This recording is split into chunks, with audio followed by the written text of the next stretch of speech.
I feel very weird feelings about this, because, like, it's very clearly a lot more competitive sounding than her failed entry last year. It's a lot more of like a more quote unquote professional and more contemporary sounding production there. And there is a bit of a nice melody in the verses, I think, but oh dear God, talk about a cop-out of a chorus. It just drags and drags, and it just completely shoots down what is otherwise a decent song. Let's talk about the elephant in the room. I'm assuming that you guys have seen the video doing the rounds of her singing at the Moscow pre-party. That was a kind of bad that is almost unbelievable. Like, I refuse to believe that bad singing alone created that sound. like oh dear God, like I'm pretty confident that it's not going to sound anywhere near that bad once we get to Lisbon, and people have already been suggesting that they're going to pull an Azerbaijan 2016 with that performance. Oh, by the way, speaking of that, there was also a video doing the rounds of there was like someone filming the hidden backing singer, and pretty much her only job was to sing the chorus for that song, which kind of made me ugly laugh. But anyway, I'm kind of rambling. Last thing I'll say is that I think it was like a translated interview on ESC Kaz that last year her team was planning a quote high-tech stage show, and that apparently they're gonna try and carry it over to this year's performance. So I'm kind of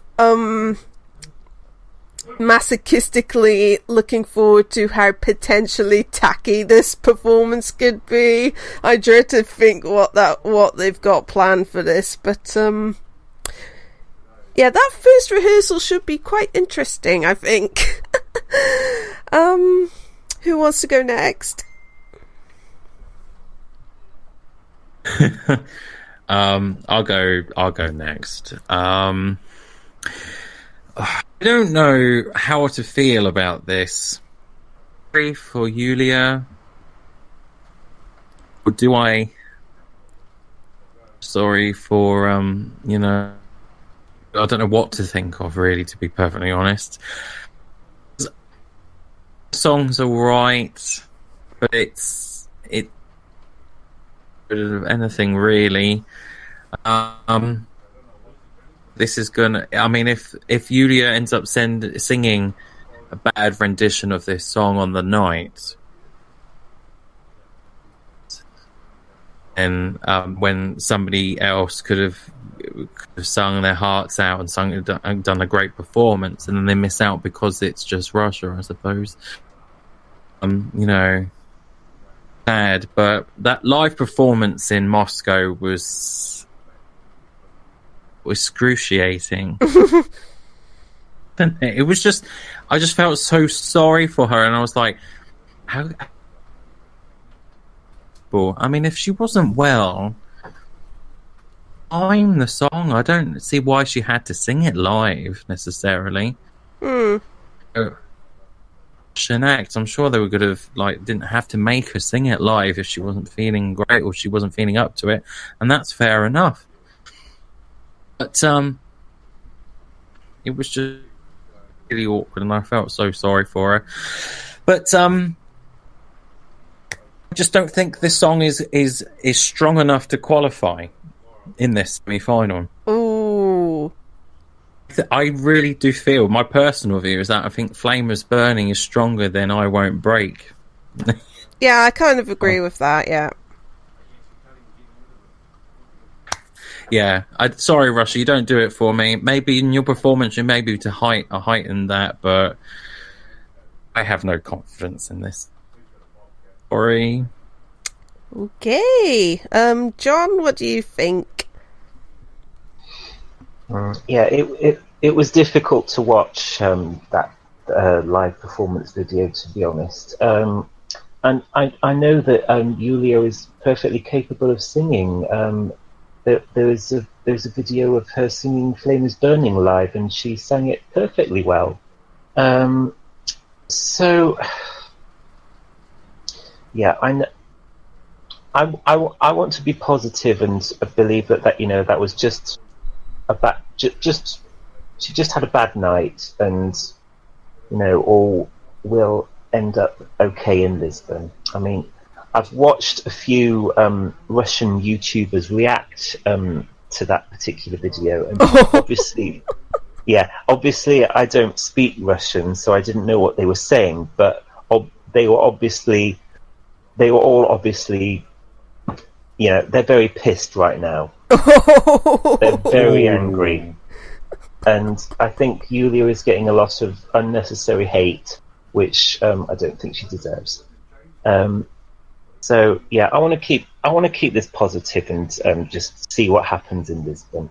The song I personally preferred, "Flame is Burning." I thought it was a nicer song. Yeah, same. But if they can get a decent staging and performance out of this, then maybe it could qualify. Maybe it could get over the line. I like the fact that in the music video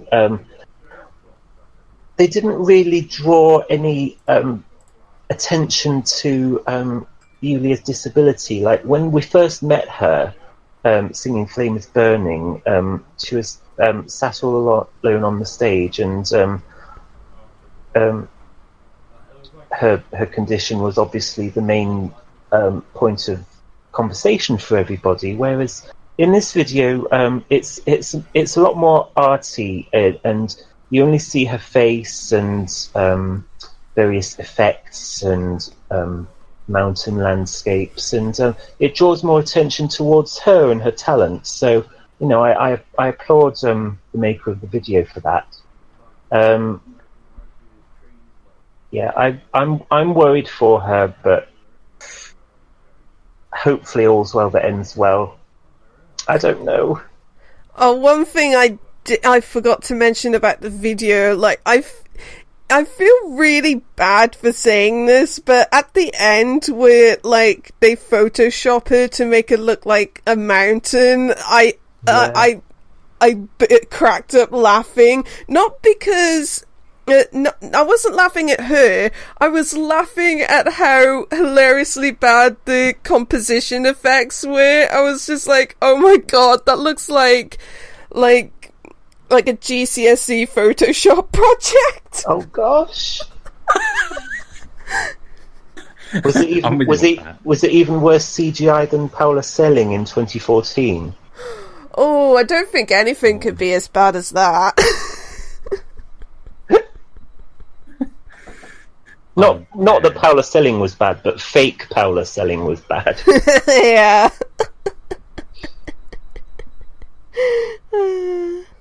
Okay, anything else before we give this a score?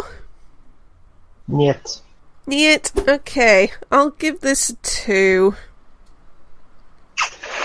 3. 1. Oh, okay. And the public agree with Ciaran. It's a 1 out of 5. The harshest burn. Yeah, the harshest burn. Yeah, when collecting the votes from our friends at ESC Forum, I did notice a heck of a lot of zeros for this. Yeah. So and, I can't say I'm too surprised. Oh, and here's an interesting stat about the voting. I just scanned through all of the votes for Russia, and no one gave it a 5. No one. Oh. Yeah, that's a pretty. Yeah, that's a pretty big burn there.